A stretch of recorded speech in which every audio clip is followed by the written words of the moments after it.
Assalamualaikum warahmatullahi wabarakatuh. Alhamdulillahirabbil alamin. Asyhadu an la ilaha illallah wa asyhadu anna Muhammadan abduhu wa rasuluh. Shallallahu alaihi wasallam wa ala alihi wa ashabihi. Amma ba'du. Anak-anakku yang Bapak cintai dan Bapak banggakan. Selamat pagi. Mudah-mudahan selalu diberikan kesehatan, keamanan, kelonggaran, dan ketetapan dalam keimanan. Baik, pada kesempatan kali ini kita akan belajar mengenai bentuk aljabar. Sesuai dengan materi yang ada di semester ini, kalian mempelajari mengenai bentuk aljabar. Dan bentuk aljabar ini merupakan materi yang bisa Bapak katakan itu penting, ya. Penting sekali karena hampir setiap materi yang ada di matematika itu tidak lepas daripada bentuk aljabar. Maka dari itu, disimak, mudah-mudahan Allah berikan kemudahan, Allah berikan kelancaran dalam mempelajari supaya mudah dan bisa mengerjakan permasalahan-permasalahan bentuk-bentuk aljabar. Sebelumnya Bapak akan membacakan mengenai kompetensi dasar, yaitu kompetensi yang perlu kalian miliki setelah kalian mempelajari bab ini. Yang pertama di 3.5 menjelaskan bentuk aljabar dan melakukan operasi pada bentuk aljabar, penjumlahan, pengurangan, perkalian, dan pembagian. Yang kedua, yaitu 4.5 menyelesaikan masalah yang berkaitan dengan bentuk aljabar.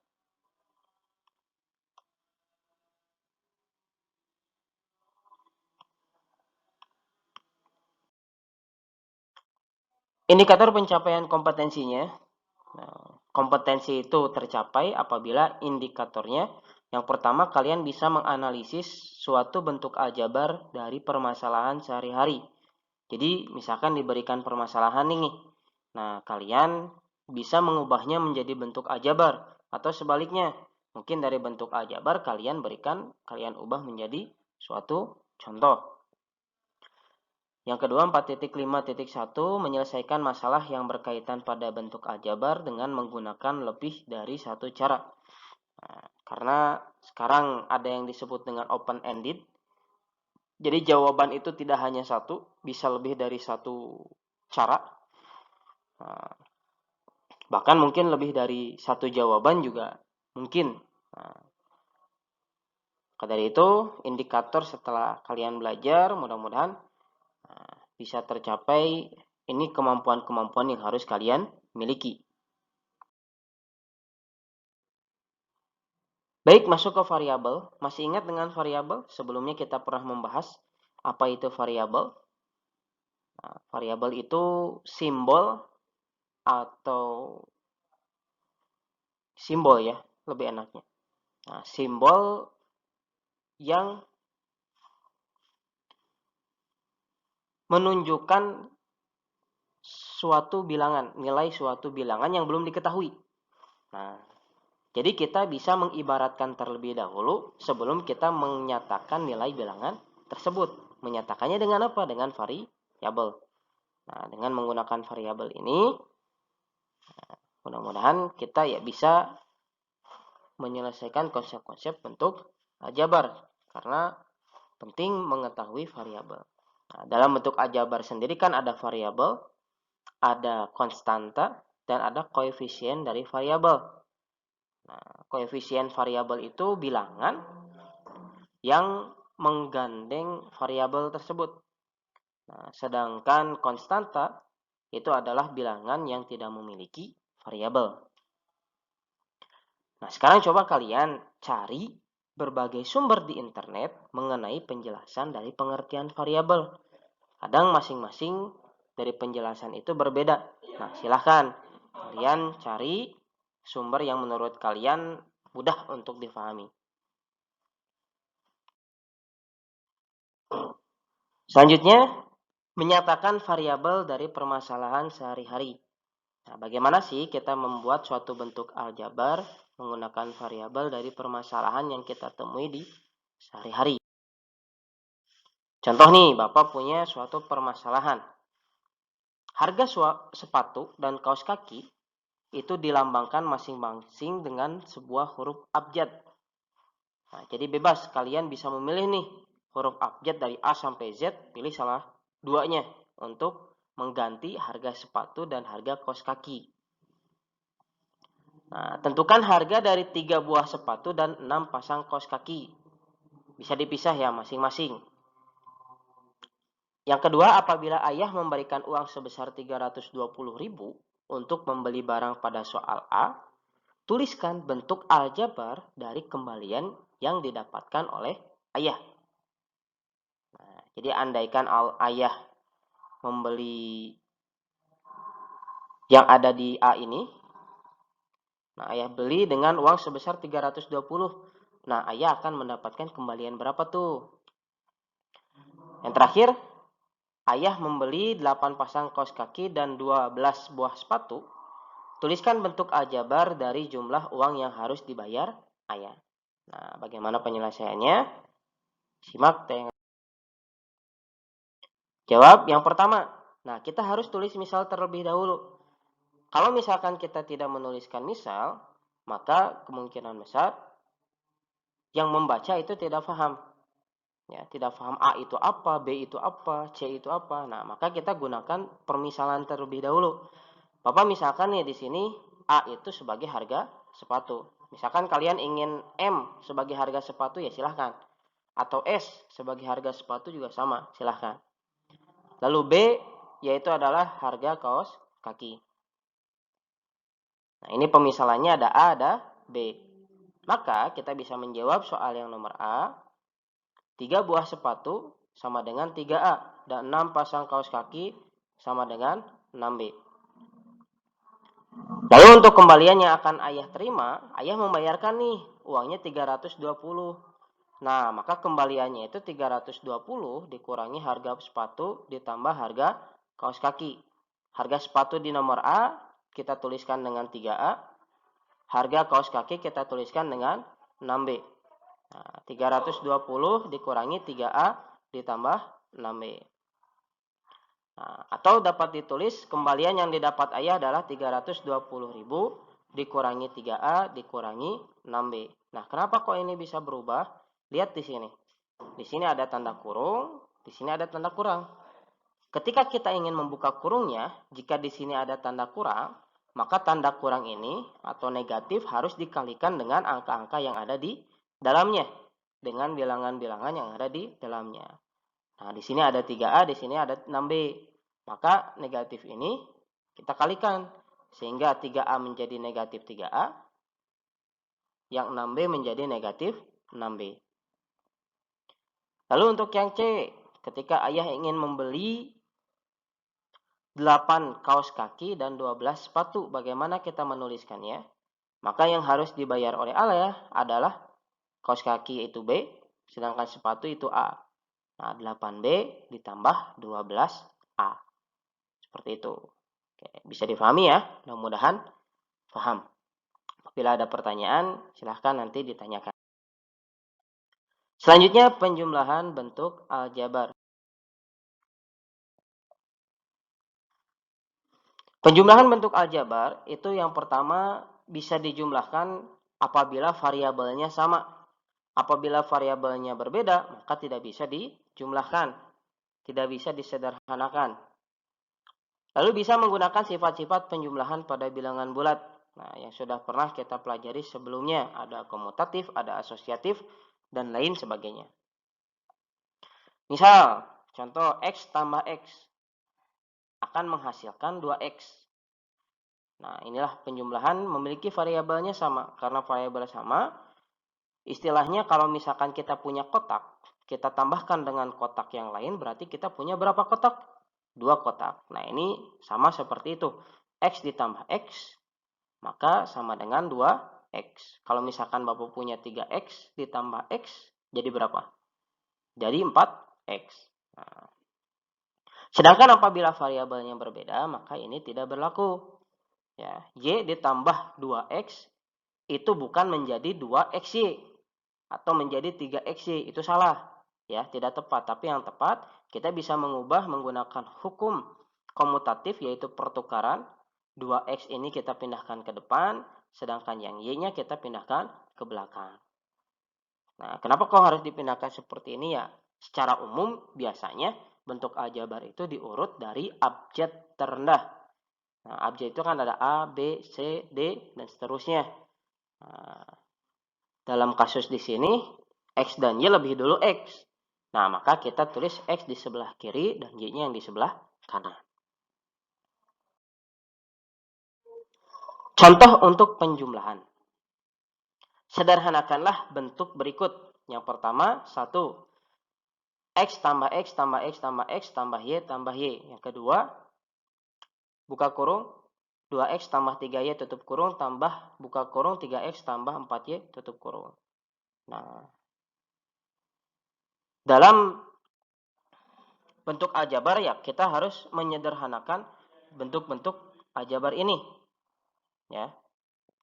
Baik, yang pertama, X tambah X tambah X tambah X tambah Y tambah Y. Kita fokus pertama di X dulu.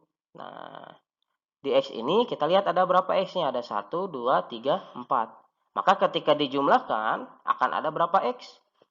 4X. Selanjutnya yang Y. Di sini ada berapa Y-nya? Ada 2. Berarti nanti akan ada berapa? 2Y. Nah, 4X ditambah 2Y. Ini tidak perlu ditambahkan lagi. Ini sudah bentuk yang paling sederhana. Selanjutnya, dalam kurung 2X tambah 3Y ditambah dalam kurung 3X tambah 4Y. Nah, kita nggak bisa menyelesaikannya. Kita membuka kurung 2X tambah 3Y jadi 5XY, itu salah. Ya. Nah, tapi kita buka kurung menggunakan sifat asosiatif. Asosiatif itu pengelompokan. Nah, dalam penjumlahan kita bisa kelompokkan. Nah, sekarang pengelompokannya itu kita pisah. Jadi pemisahan nih, kebalikannya dari kelompokan. Nah, kurungnya dibuka dengan syarat kita lihat di depan kurung ini ada angka atau tidak. Ada bilangan atau tidak. Kalau misalkan ada bilangan, maka ada sifat yang namanya distributif. Tapi kalau misalkan tidak ada, kita bisa langsung membuka kurungnya. Nah, sehingga kita buka semua kurungnya jadi 2X tambah 3Y tambah 3X tambah 4Y. Nah, selanjutnya kita gunakan komutatif. Nah, dipisahkan 2X tambah 3X tambah 3Y tambah 4Y. Kita urutkan yang 3X kita pindah ke depan. Nah, dalam pemindahan kita lihat ininya ya. Tanda operasinya. Tanda operasi diikutkan. Andai kata di sini negatif, nanti negatif pun ikut. Negatif 3X akan pindah ke depan. Kebetulan di sini positif dan positif semua ya. Kita langsung jumlahkan. 2X tambah 3X menjadi 5X. 3Y tambah 4Y menjadi 7Y. Nah, maka hasilnya adalah ini.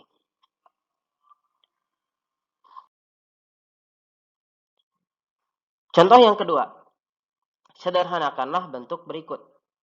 Yang pertama, 2 kali 2X tambah 6Y kurangi 1. Nah, ini disebutnya kali ya. Kalau misalkan ada suatu bilangan ketemu dengan tanda kurung. Yang kedua, negatif 2, dalam kurung 4X tambah Y ditambah 5 dalam kurung 4X tambah Y. Kita coba sederhanakan yang pertama dulu. 2 kali 2X tambah 6Y kurangi 1 itu bisa ditulis juga sebagai 2X tambah 6Y kurangi 1 ditambah 2X tambah 6Y kurangi 1. Dari mana ini? Dari perkalian 2 kali ini ya. Ingat, kalau misalkan perkalian itu adalah penjumlahan berulang. Nah, artinya ini kita jumlahkan 2 kali. Nah, ada di sini. Selanjutnya pakai cara yang awal, kita buka kurungnya. Karena di sini tidak ada angka, tidak ada bilangan. Nah, maka kita langsung buka saja kurungnya. Nah, kita dapatkan 2X tambah 6Y kurangi 1 tambah 2X tambah 6Y kurangi 1. Selanjutnya kita urutkan. 2X kita pindah ke depan, 6Y kita barengkan dengan 6Y, yang negatif 1 kita tarik ke belakang. Nah, 2X, 2X, 6Y, 6Y, negatif 1, negatif 1. Nah, yang ini, yang negatif 1, negatifnya harus diikutkan juga, ya. Jadi pemindahan tidak hanya satu, negatifnya pun kita ikutkan ke belakang, sehingga negatif 1 kurangi 1. Nah, selanjutnya kita jumlahkan yang 2x tambah 2x menjadi 4x, 6y ditambah 6y menjadi 12y. Nah, di sini kita baca ini negatif 1 dikurangi 1. Kamu punya hutang 1, hutang lagi 1. Menjadi berapa? Hutangnya jadi menambah, jadi 2. Nah, sehingga hasilnya 4x tambah 12y kurangi 2. Nah, ini cara pertama. Ada cara kedua yang lebih mudah. Cara keduanya, kita kalikan saja nih. 2 dikali 2x, lalu 2 dikali 6y, dan 2 dikali negatif 1. Ketika kita kalikan, 2 dikali 2, hasilnya menjadi 4x. Ditambah 2 kali 6y, 12y. 2 dikali negatif 1, negatif 2. Nah, ini cara kedua yang lebih singkat. Lebih singkat hanya satu baris ya. Kalian tinggal mengalihkan saja. Yang penting kaidahnya sesuai. Oke, untuk nomor 2.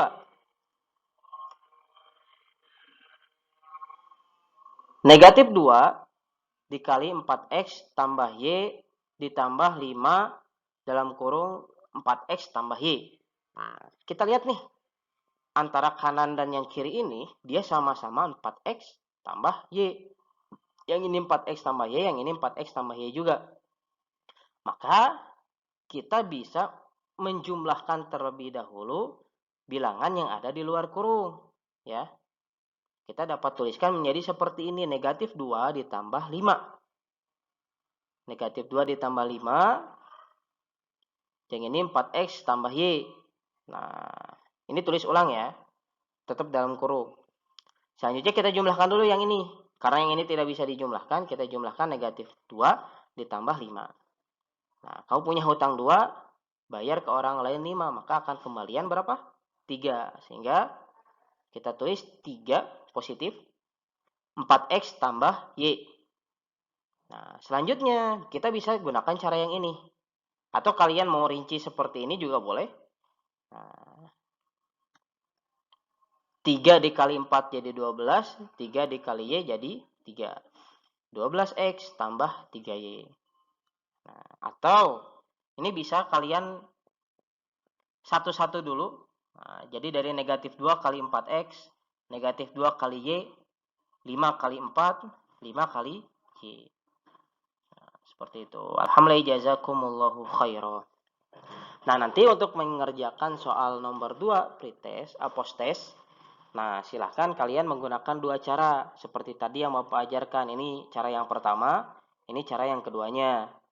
Nah, kalau yang ini cara yang pertamanya. Cara yang keduanya gimana? Kita urut satu persatu ya. Nah, ini cara keduanya.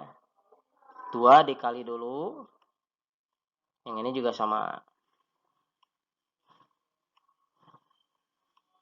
Nah, silahkan setelah ini kalian berdiskusi untuk menyelesaikan soal-soal yang Bapak berikan. Silahkan berdiskusi dengan teman. Apabila tidak mengerti, silahkan bertanya terlebih dahulu kepada rekan kelompoknya. Alhamdulillah, jazakumullahu khairan.